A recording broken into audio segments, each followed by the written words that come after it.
Hello and welcome to the Power of the Truth podcast with me, Fran Willoughby. Today, my conversation is with Helen von Dadelszen. She is a Kiwi living in Switzerland. She's a communications expert and she's written a book called Courageous Action. What I found so interesting about Helen was her background from being involved in theatre as a child and how that's shaped who she's become and the career that she's ultimately gone on to do. So this is not a story of hope through adversity particularly, but what it is a really interesting look at how we can present ourselves in order to feel authentic, or how we can talk about ourselves, or actually how we talk to ourselves to stop ourselves getting nervous, because nerves can be so debilitating for people, and we tell ourselves little lies all the time about what's really going on, and we throw ourselves off all the time.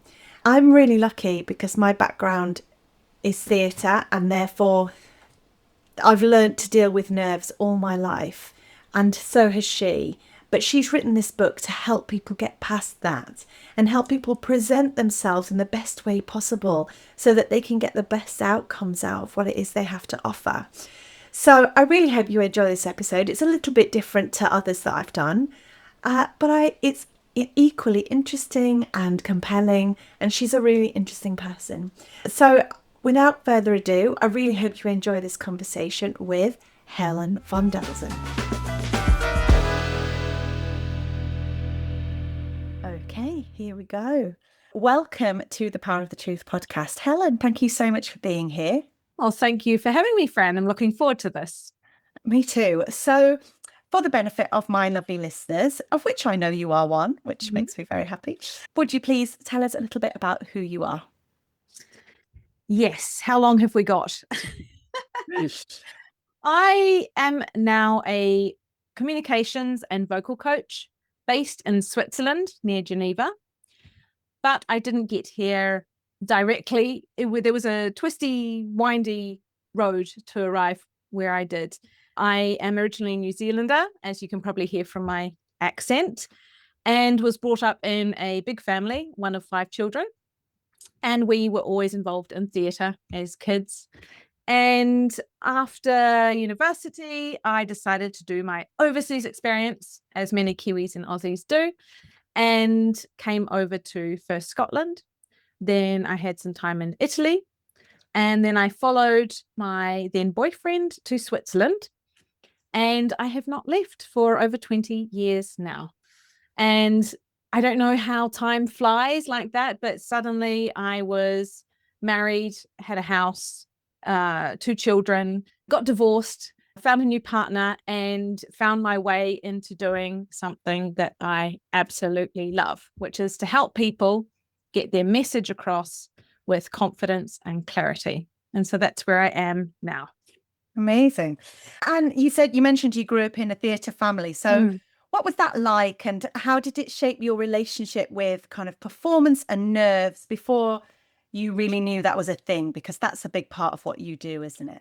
It absolutely is. And it's only with hindsight now that I can realize how informative those years were for me. You know, you don't know what you don't know. You don't know anything other than the reality that you're brought into. But my family, particularly my mother, was involved in theatre, even when she was pregnant with each of her children. And so our weekends, evenings were involved in dancing, putting on shows, even, at the family reunions and things, we would put on a little show, and it was always about getting out there and performing. And so I kind of took it for granted in a way. And one of the things that I realize now is because of that, I never thought about not doing it, and how even though I get nervous and I feel the effects of the adrenaline rushing through your body and all the thoughts, saying you're not good enough or what will other people think, because I was born into this almost, we didn't have the reflection to say, oh, are you nervous? Oh, maybe we shouldn't do it because we're feeling nervous. There was never that discussion. I remember standing at the side of a stage and saying, are you ready? Are you excited? And so it was only when I started to help people communicate that I realized that we can actually get stopped really early before we even put our hand up to say, I want to say something, by the reactions in our body. And now, since then, I've sort of unpacked what that looks like, why that is, how it can show up in the body. And I always tell people that I do get nervous.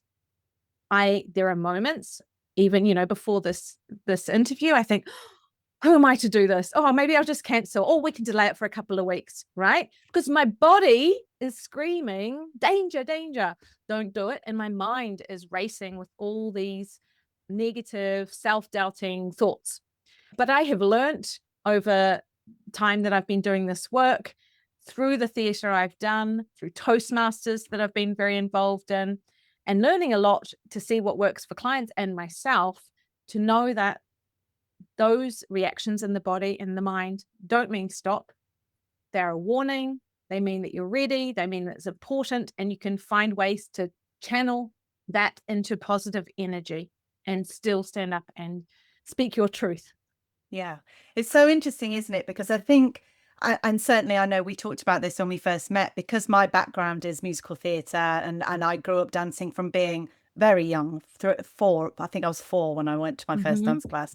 And I do remember being nervous, but it's definitely a muscle memory thing that I just don't perhaps give the nerves the acknowledgement that they want, because I know when I get on there, I'll enjoy it. And I think that's the switch, because for me, I've learned that the nerves will be there whether I like it or not, but they'll go, and afterwards I will feel incredible. I know, and I still know, because on the odd occasion I do still perform and sing or whatever, I shake with adrenaline afterwards because of the release, and it's so interesting that as we grow up, we had no idea that that's what we were doing. We were training our muscle memory to get past that. And so for people that haven't had that exposure and they haven't trained that habit, they have no idea that it's possible. They just get debilitated, don't they? And it can be so debilitating, actually, for some people, the nerves. It can hold you back professionally and personally. I mean, I've seen it, and it's such a pity, because in communication or performance is the way that we connect with people. And what are we doing here if we're not connecting with other humans, right? We're such social beings. And I think one of the things that you mentioned there was knowing and expecting to feel those reactions in the body. And that's a really important point. It's not because you feel like that you should not do the thing. Expect to feel. And I teach people to tune into what is that reaction in their body. So mine's quite stomach, the butterflies in the stomach. I get sweaty palms a little bit. I used to shake a little bit. Now I shake less, so that I've seen that evolve. But if you know that this is going to happen, then it's less scary when it does. It's not like, oh no, what is that in my body? It's like, oh yeah, there are those nerves. That's the adrenaline. That means I'm ready. This means this is important for me, and I can perform. Yeah, my mom always used to tell me, she used to tell me the chemical bit, because she thought that it would get me out of my head. She used to say, tell yourself, you know what this is. It's just adrenaline. It's just your body's way of telling you that you can run if you feel frightened, if you need to, if you're in danger. So you've now got to channel and change that adrenaline to make it work for you, so that you do the best job that you can when you get on stage. And she was right. And it always helped me to think about it in those practical terms, actually. In logical terms, right? So you're getting back into a more effective state, rather than just feeling all the feelings and being lost in your head and sort of even out of your body. You can switch back into something more logical. I've done the preparation. This is just the adrenaline. This is a normal part of the process. And the other thing that's really important, which we both learned through performing, is to trust ourselves. And each time we do it, even though we have these reactions, we prove to ourselves, we give evidence that we can do it. And that builds up our trust in ourselves. And that is really at the core of becoming confident, is trusting yourself, knowing that you can perform, you can do the thing, you can speak up. So, in terms, just to take you back a little bit again then to your previous careers, because I know you said it's quite a long story, and I know you did grow up in theatre, etc., but you did also work in HR, you taught English, you worked quite heavily in the humanitarian sector, didn't you? And obviously now coaching. So what do you think the thread was that ran through all of those careers? How did the humanitarian work, how did the theatre stuff and everything you did as a young person and the English feed into the humanitarian? How did the humanitarian feed into the coaching? So I think it's twofold. The first one is I've always wanted to help others. I remember very early on in my career, when you get that question, what do you want to do when you grow up type thing? I said, I don't really know. And the person who was asking me said, well, do you want to do it for others or do you want to do it for yourself? Do you want to do it for money or do you want to do it to better the world? And for me, it was always about helping others and bettering the world. And so each of the roles that I've looked for, I needed that sense of giving back and supporting a system that I believe in. That's why I didn't go into banking or finance or any of those more corporate areas. I was drawn to helping humanity, helping society, helping individuals. So I think that's one part. And the other part, I only sort of saw the red thread recently, was the attention to the other in terms of what I call now being audience centric, right? So when you are on the stage, you are performing for the audience. It's a gift you're giving for the audience. That's why we don't talk with our backs to the audience, right? And we make sure that they can see us and hear us clearly, etc. It's for them. But the same thing is for the other things that I do. So teaching English or learning another language is all about being able to communicate and understand the other, right? If we walk through our lives and just say, well, everyone should be able to speak English, sure, there's a huge community, many humans speak English, but you are limiting yourselves to a whole demographic of people who don't. So if you do have the opportunity, like I have, so lucky to have lived in a couple of countries and learnt Italian and then French, it just opens up the ability to speak to the other person, have other audiences. And the same thing for the humanitarian world. It's a service business. It's about how do we help the others and what do they need? So, for example, it was very informative years when I was working in an HIV NGO. And what was brilliant about the time when I was working there was the range of stakeholders that were brought to the conversation, right? It wasn't clinicians or researchers preaching to everyone else. We had people living with HIV. We had the most affected populations, the sex workers, the people who use drugs. We had the governments there. We had the activists. We had the community groups, the civil society, all in the same place, solving the issue. And because of the time that was, and because it was such an incredible decade of my life in this organization, it's helped to also color my way of seeing and my way of interacting with other people. Again, the audiences we are serving. Who are we serving? How do we best serve? And then eventually that comes to communication and what I help people do. We can have the best ideas, amazing research, project, messages, but if we're not delivering them for a specific audience, then where's the value, right? So I help people get those ideas out to the different audiences, packaged in the right way for those different audiences. And how do you think living in all the different countries has influenced that? Because obviously being a Kiwi, that's a very, a very specific demographic of people who are very well known for certain kind of cultural tendencies, quite forthright, quite straight talking. Then you've obviously moved to Scotland. The Scottish are also known for being quite straight talking. Nevertheless, they've got the flowery English bit that goes with it. Then the French and the Italian and all of that. So how do you think living in all those different countries has shaped your view of communication? It's had a huge impact on it. I was recently back in New Zealand visiting, and I was thinking, could I live here? Could I do what I do in New Zealand? And logistically, yes. But the value that I think I bring to the community that I serve now is the understanding of the challenges of communicating in a multicultural and multilingual world. And you have to be even more attentive to what your audience needs, what they know, what works well for them. And the other thing that's been interesting is how challenging it's been for me personally in terms of who am I?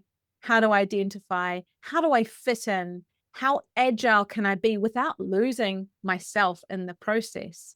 And what parts of those cultures and languages can I borrow from to create me, who is very unique and can continue to be at the core Helen von Dadelszen, who I am. So I think it's a very important part of my work, and I don't think I would enjoy what I do as much if I was in a purely Anglo-Saxon environment, for example. Like, it's really, I love, the dinner parties we have, and sometimes there'll be, I don't know, 10 people around the room, and at least as many nationalities and probably double as many languages, right? And the richness that brings in terms of the conversation, the experiences, the understanding of the world through our languages and through the lens of our cultures. So it's a huge part of who I am now, what I'm proud of, and it has also shaped who I am. It's so interesting to me because actually the world is a really small place. I know we were just talking about this before we got on air, is that the world is a really small place now, and our children have more opportunities and the ability to travel like we never did, really. And as such, they are exposed so much more. And equally, the world has changed in terms of how people express themselves and who they are. And, my son came home from his second day at his new job yesterday and said he'd had to do all sorts of courses, HR related courses, how to lift a box safely, how to sit at his desk safely, how to respect LGBTQ plus communities in offices, all of that kind of stuff, which again, people just didn't have to take into consideration. And I think cultures, communities, demographics, all of these things play into now how we're expected to shape ourselves as human beings. And certainly for my age group, that just wasn't taught, was it? And our children have got a totally different way of experiencing life as a result. And it must be very difficult for people in business, actually, from our generation and older, to come to terms with that. So is that something that you help people with in terms of how to communicate well in a multinational setting? Yeah, I think part of it, a lot of it comes from the globalization, right? The technology and the communication means that we have now that mean that we get exposure to all of these other things. And then, as you said, all the other structures that have come in to support that.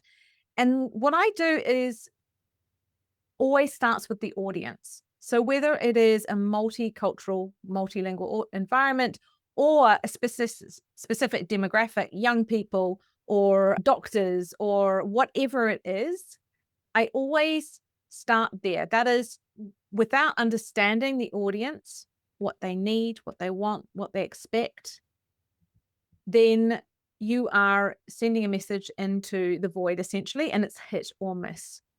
So I always start with, who are we speaking to? What do we know about them? What don't we know about them? What do they expect, etc. And by doing that, it allows you to craft your message and your meeting or your presentation in a way that is specifically for them and is more likely to transform them in the way that you had envisioned. So it's hugely important. And it is one of the things that many people come to me needing help with. Because, for example, a Swiss person, I've got a client at the moment who's vice president in a med tech company, which is American. He struggles to communicate because he doesn't have the way of communicating, which is quite flamboyant and vocal, right? The typical American, as we can say, and obviously it's a huge generalization, but he struggles because he's an engineer. He's quite internally processing things. He doesn't verbalize everything.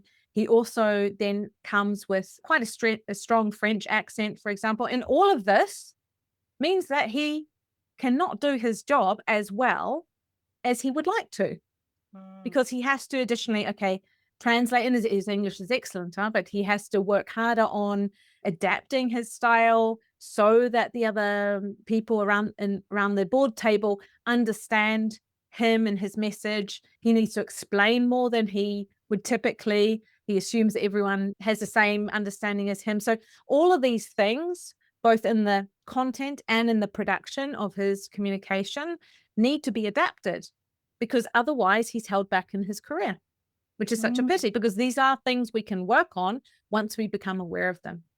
Yeah, it is.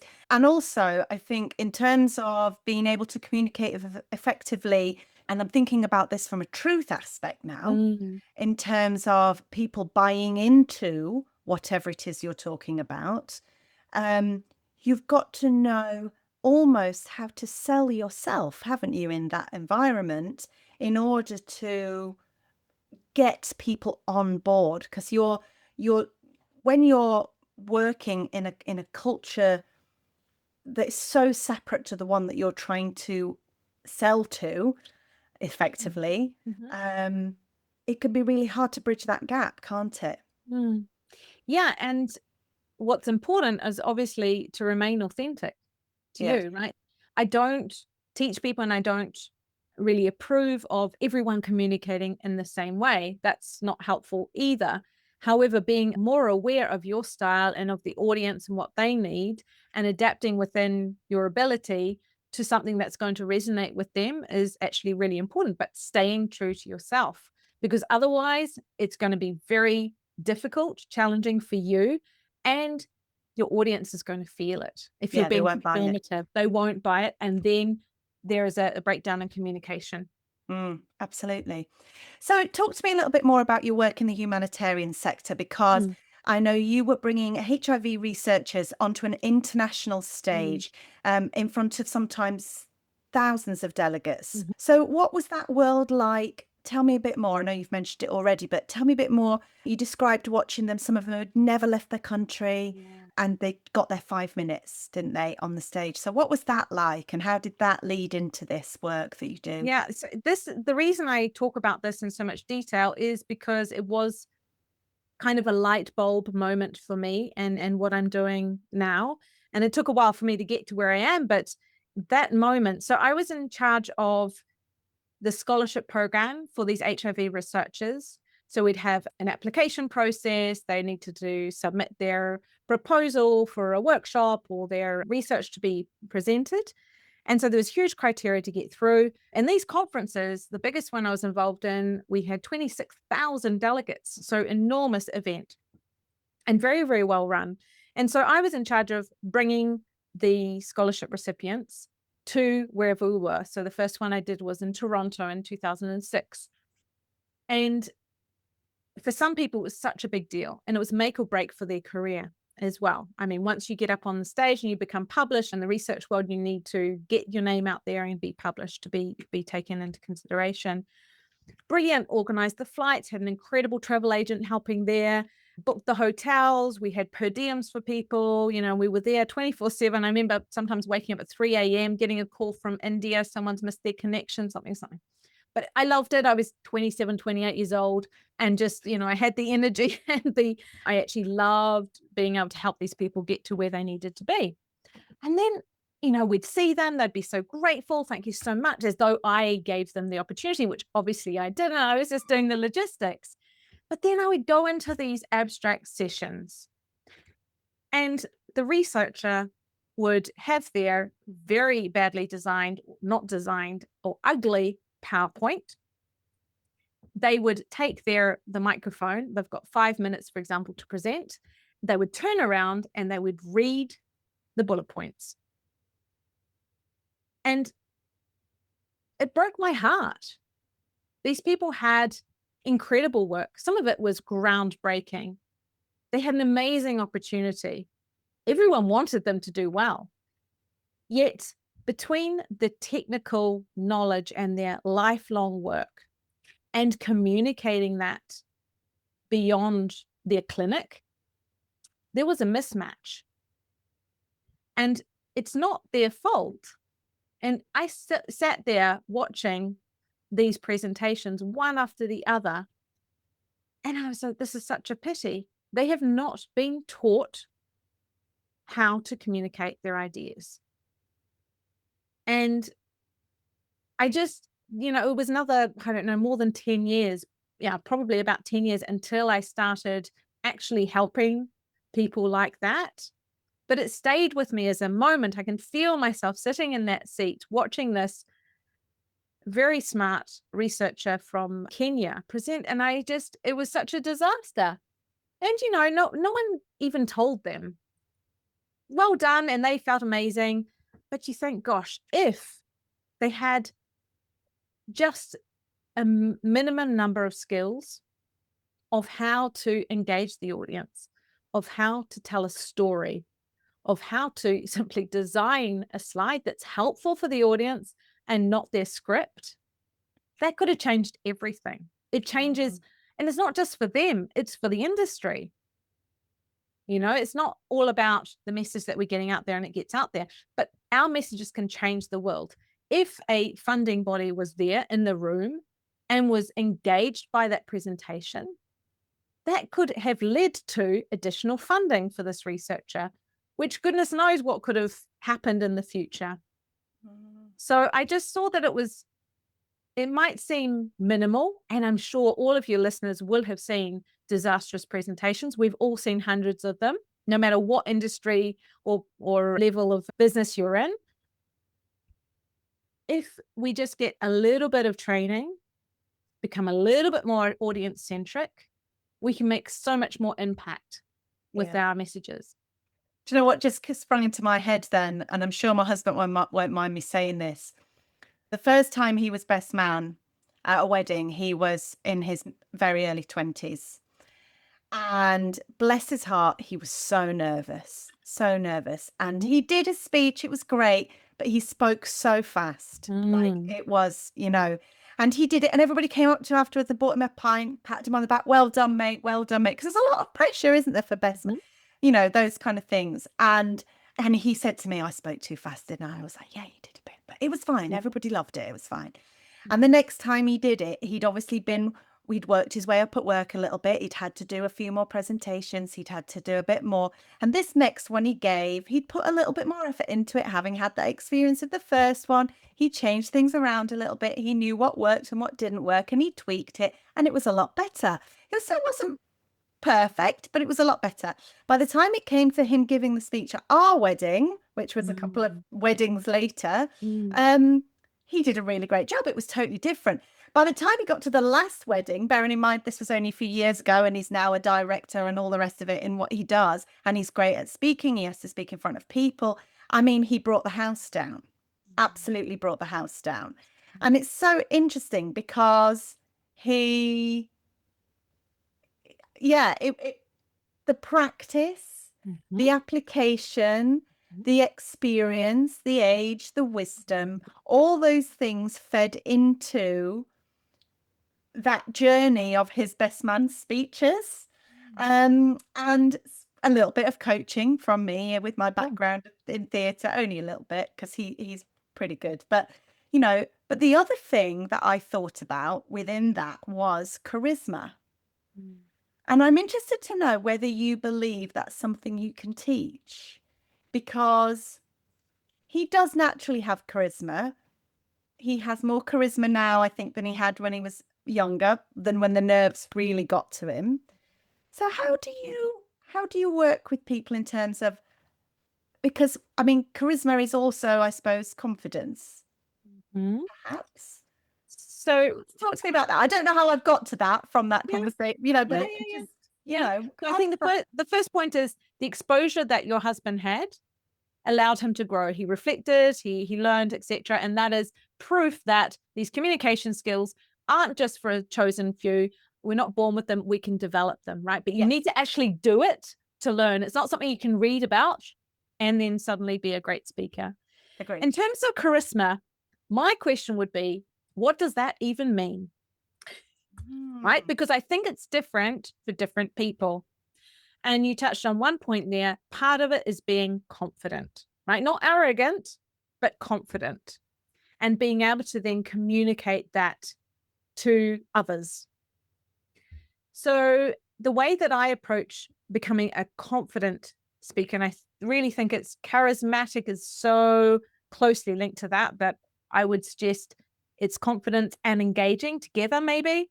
Yeah. But I use these words like confidence, engaging, warm, inspiring to help people think about how they are communicating. Because we've all got this within ourselves, but we play it quite small often, depending on our background and our exposure. So I would say, okay, if you want to be charismatic, you can't just suddenly become charismatic, but you can use your voice, your body, and your message, the words you're saying, to exude that emotion or that feeling in others. Okay, so charismatic. When I think of that, the person is clear in their speech. We can hear them. We don't have to strain to understand them. They don't hurry, right? Confidence, charismatic. They take the stage. They're not rushed. Slower pace. Most of us speak too quickly. What do they do with their body? Well, it's open. I'm not a threat. They're showing their hands. They have their head held high. Their face matches what they're saying. So when they're happy, they show a happy face. When they're more serious, they show a more serious face, right? Everything is aligned and congruent. So this is how I get people to realize they actually have a charismatic or a confident way of speaking. They just need to tweak what they're currently doing. And once they see what they're doing and how that's impacting the way other people perceive them, then they can say, this time I'm going to stand with my shoulders a bit further back, or I'm going to show my hands more often. I'm going to avoid crossing my arms, or I'm going to slow down. I'm going to ask questions to the audience. All of these things you can do. Stopping and waiting and asking, can I please be charismatic or can I please be confident? I don't know who you're calling to. It never happens, but you can send signals that make people think that you are more whatever it is. And it also makes you feel that way as well, because you're also getting that feedback. Yeah, it's interesting, isn't it? Because I actually think, from experience, in my own experience, when I've presented at big events, or which I'm that person when people go, who can we get to do this? Oh, Fran will do it. Yeah. Because they'd be like, oh, she won't be scared. Someone asked me to be a celebrant at their wedding once because they were like, we couldn't think of anyone else that would mind standing at the front and just reading everything in front of everyone. And I was like, well, yeah, it's fine. It's just, whatever. And so I did. And it was quite nerve-wracking on the day, actually, in the end. I hadn't really thought about it, probably, before I went into it. And then as I stood there, I thought, oh, crap, actually, this is a big deal. But I did love it. It was great. Although for the rest of the wedding, everybody thought that I was working at the wedding rather than a guest, and kept asking me to fix the toilets and things like that, which was hilarious. And I did have to go up to the bride and be like, they're asking me to fix the loos because it's not working. Anyway, that aside, I digress. But I wonder, and this is just totally from my curiosity, where you think, or what you would call flirting with the audience, fits into that framework. Because I think if you watch a stand-up comedian, for example, they will pick on people in the audience and have an interaction. And there is this flirtation of information that passes between. And equally, if I'm standing on a stage and I'm presenting to a group of people, quite often introducing somebody else, or, oh, I don't even know, that there is a definite element of flirtation that comes with telling a bit of a joke or putting people at ease, or, and I don't mean that in a creepy way. And I'm interested to know how that fits in, that I don't even know how to explain it. So the way that I don't call it flirting, but I really like that term because it's a little bit fun. Yeah. I call it engaging the audience. Yeah. Right? It's bringing them in to the situation. So if you're a performer, we talk about the fourth wall, and that you maintain that wall, that we are the performers are different from the audience. And the engaging part, which we often do in when we are doing speeches or if there's stand-up comedy and things like that, I do improv and we do this all the time, getting from the audience. That breaks down that fourth wall and it brings the audience into the conversation. And that takes a lot of confidence and good planning.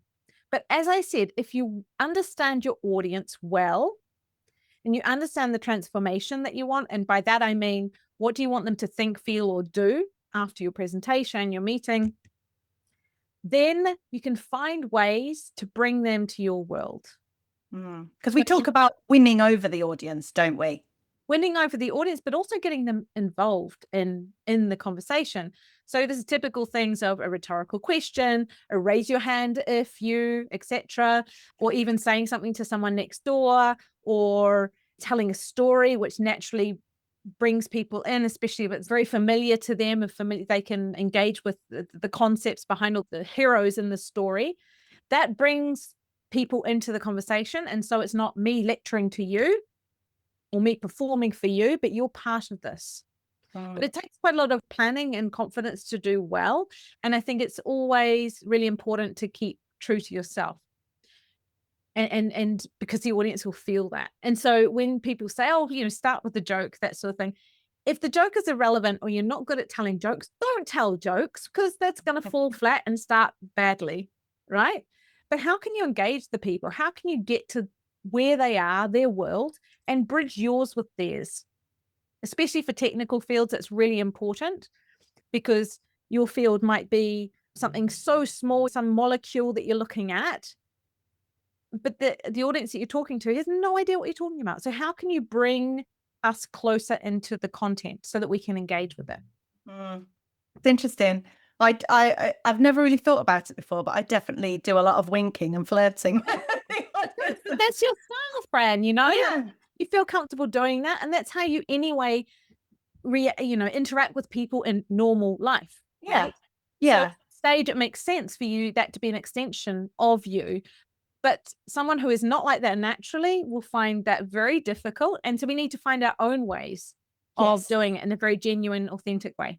Perfect. Yeah, great. So tell me about your book, because you obviously all of these years of experience have helped you to form this kind of your theory, and you've written a book called Courageous Action, haven't you? Yes, I have. So tell me all about it. So this came about because I realized that I had created, as you said, like a framework, an understanding of the world. And my book is all about speaking confidently. And it's very, very practical. I wanted to provide something that is not just theory and ideas, but actually gets people to act. Because, as we said, with the example of your husband, it's through the doing that you learn. And even through when you were talking about your performing days, you felt the nerves, you did it anyway. And then next time it felt less scary because you'd already proven to yourself that you can do it. So you have the evidence. So it's really through that action that we grow that muscle of being able to push through the discomfort in a way, or work with the discomfort, and still perform. And so the book is, as I said, very practical. It's the sort of book that you can dip in and out of. I talk about how nerves are normal. They are a part of being human and not something that we should shy away from. So expect them, know how they show up in your body and when they're likely to show up. Then the chapters go through very practical techniques of how to manage your nervous system so that you can better perform in an effective way. Because when we are in a fight or flight situation, we can't think logically. We lose our words. We rush through things. Our heart is racing. We're distracted by that. So we need to calm our system so that we can be more effective and present and deliver our message. So I talk about things like breathing techniques, right? The best techniques to calm your system, grounding techniques, how to get back into your body, because your body doesn't feel safe in those moments, as well as mindset. So at the beginning, I told you a little bit about all the doubts that I constantly have to deal with in my own head and how you can start tuning into those and reframing them into something that's more helpful. Then I also talk about how to practice well, how to prepare well. So for example, when you were the celebrant for the wedding, what could you have done to prepare? I'm sure you did a great job, but what would have made a difference to basically the audience, especially the couple, the married couple, with a little bit of preparation? Like, how could you have thought through that? And some of these things don't even take a lot of time. And the book really pushes you to act, to try little things, reflect on them, see what you learned and what the next little step could be, so that you are constantly moving forward and not being blocked by your nerves. Yeah, absolutely. So tell me on that basis then, so is there a difference between being a good communicator and being an honest one? Ooh, good question. I think they're one and the same.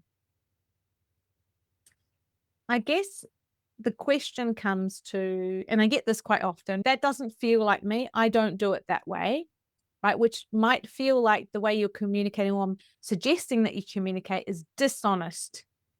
But it's still you, it's still your body, it's still your words, it's still your voice.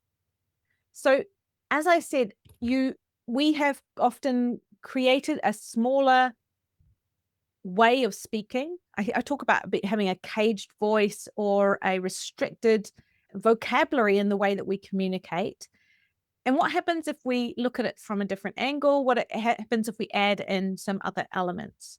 So I usually get people to think about what is a good communicator. And we all know what we like. And most of it is pretty aligned. And from what I see, a lot of it is actually across cultures as well and languages. So once we know what the good communicator is, and we know the message that we want to give and who we are, what feels good, what can we do that's going to move us towards being a better communicator, but staying true to ourselves? So the reason I ask that question, and I always think this is really interesting, and I think about it a lot, is some of the greatest communicators in history, dictators who've had large followings of people, and even some of the people who are in power right now, have large followings of people, and they have created movements that have changed history. But we know their intentions weren't good, or we know that they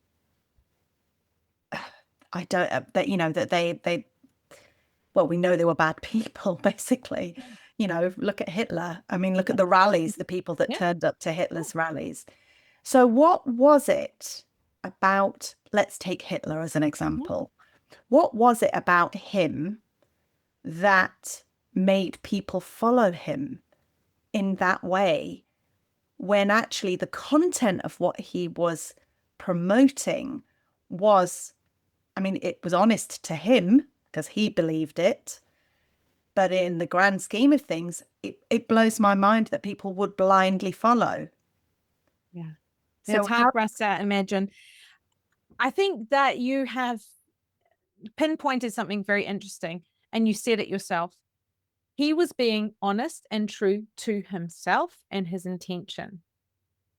And so he believed truly in what he was saying.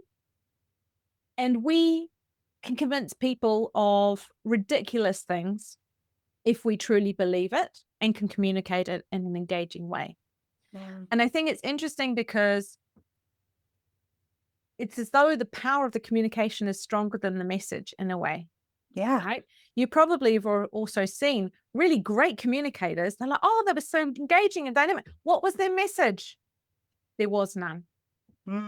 Right? So we can be a good performer. We can communicate well, do all the pieces, have an interesting voice, and go blah, blah, blah, blah, blah, blah, blah, and say nothing. So what I usually ask people to do is get the content right first. Be really clear on your message.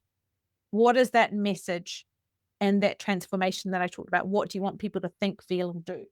And once that is solid, that is most important. Before you start talking about what you're doing with your hands, how you're using your voice, how you're standing on the stage, you get the content right first. Because that to me is so fundamental to being a good person and getting your message out there. So do you think what those people had was basically they joined all those dots? They had the content which they believed, and it was solid and it was strong and it was a framework for people to follow. And because of their ability to communicate that in such an engaging way, that the people just believed Gift of it. the gab. It's the gift of the gab that pulled people. They knew their audience. They knew how to turn them. They knew the stories to give them and when to give what. And even more modern leaders now, even if there are some that you would say they're not good communicators, they have a particular style that some people love, right? Their followers, they are speaking their language. They're like, yeah, you go. That's exactly what I think. That's how I speak. So they're almost moving closer to that audience so that they feel like they're part of them. And so that's a smart, and they might not have done it strategically, but I think that is what is coming, even though the actual content is quite weak or as you say, dishonest or even negative. The packaging is right for that audience to make sure that they take it and run with it. So if we look at now the human side of that for you and how your communication skills have helped you personally over the years, how do you think the skills that you have helped you? I mean, what's the hardest thing you've ever had to say to someone, and do you think that the skills that you have helped you with that? I wish that I had prepared my message and manner of speaking when I broke off with my now ex-husband. Really? I did not do that well. I could have prepared that much better with hindsight, right? So I believe that each interaction we have, we can learn from. So I definitely learned what would I have done? What would I do differently today would be totally different. And now it's 10 years ago. So I guess I've learned a lot since then as well. But I wish that I had reflected a little bit more in terms of the words I was using and the timing and the whole packaging of that, because it could have been much more positive for both parties. So that's probably the most difficult thing that I've had to deal with in terms of communication. But I'm truly continuing to hone my own communication skills. And now I'm speaking on more podcasts, and I think that's an excellent opportunity to find my words, find different ways of explaining what I do. So I continue to hone my craft, and I don't think I'll ever be done with that, because I think we can continually evolve, tweak, try something different. Depends on the day, depends on the context, all of these things. And I think if we stay agile and learn from each interaction, I think that's the most important thing. And it is interesting isn't it, how these skills are not just, even just based on that one example. Learning to communicate well is important for every aspect of life, not just business, not just if you want to do a TED talk, not just, and I think age and wisdom is a wonderful thing. And I'm sure we can all look back on conversations that we've had through it in our relationships or friendships, or even with our children, that we go, oh God, I wish I'd just handled that a little bit differently. That's why I have evolved also how I call what I do. So I used to say I was a speaker coach, but the more clients that I have, the more I realize it's not about being a speaker on a stage at all. 80% of the work that I do with people is preparing a team presentation or a one-on-one or a feedback or a presentation of the board. But it's the whole range. And we often do talk about a difficult conversation that people have to have at home. And I've certainly got better at communicating with my children, definitely, because of what I've learned through doing this work. So yeah, it's communication is our way of connecting with the world. Yeah. So we can always learn to do that better. Yeah. And so much of communication is listening and self-awareness, isn't it? And lots of people struggle with that, as we know. Yes. Something that I've had to learn to get better at as I've got older, for sure. Because in different cultures, I know, because I'm from Yorkshire, and there's a real tendency for people to talk over each other. And it's just a cultural thing. It doesn't mean that they're not listening or that they're not. It's just the excitement of the conversation. And I've definitely had to learn to wait, to wait my turn. And something that would be quite difficult in podcasting if I didn't do it. Yeah. I bet you've got better at that as time goes on. And not only cultures, but also personalities. So for someone who's more introverted, they need a little bit more time to process, and they're not necessarily going to jump in with their point. They need to be invited sometimes to do that, or they need that pause to gather their thoughts together. So yeah, it's that listening part. And as I said, adapting to your audience is really, really important. Yeah, amazing. Well, Helen, thank you so much for this conversation. I'm sure there'll be so much in here that people can take away and put into their everyday lives. And you know, there is so much of what we've talked about is about speaking your truth and being honest about who you are and learning how to communicate that effectively in order to engage with the right people that you want in your world, whether that's in business or in your personal life. So thank you. I'm really grateful. If somebody wanted to get in contact with you, either to get the book, or first of all, where would they get the book, and then how would they contact with you if they wanted to work with you? Sure. So I'm most active on LinkedIn. So luckily my name is unusual. So if you more or less spell it correctly, you should fall upon me. So happy to connect with everyone there. And for the book, it's called Courageous Action. And it can be found on Amazon in paperback as well as Kindle form in English and French. And I also have a website for that where I host a toolkit for readers and some success stories. And the URL for that is courageousaction.ch. Amazing. So just before I let you go, what would be one courageous action you would tell someone, or one of my listeners, to take this week? If there was anything at all that you could advise someone to take as one courageous action, what would that be? Gosh, that thing that you've been putting off, that conversation that you've been putting off, the phone call that you needed to make, the message reaching out to someone maybe you've dropped contact with. Don't make it overcomplicated. Just do it, as Nike says, and break it down into small steps, right? So if you're going to make the phone call or have the conversation, maybe take 2 or 3 minutes to make notes on what you want to say and what you want to get out of that and who the other person is that you're communicating with. Amazing. And just do it. You must act. Yes. Done is better than perfect. Exactly. All right, my lovely. Thank you so much for today. I really appreciate it. Well, thank you, Fran. It's been a pleasure.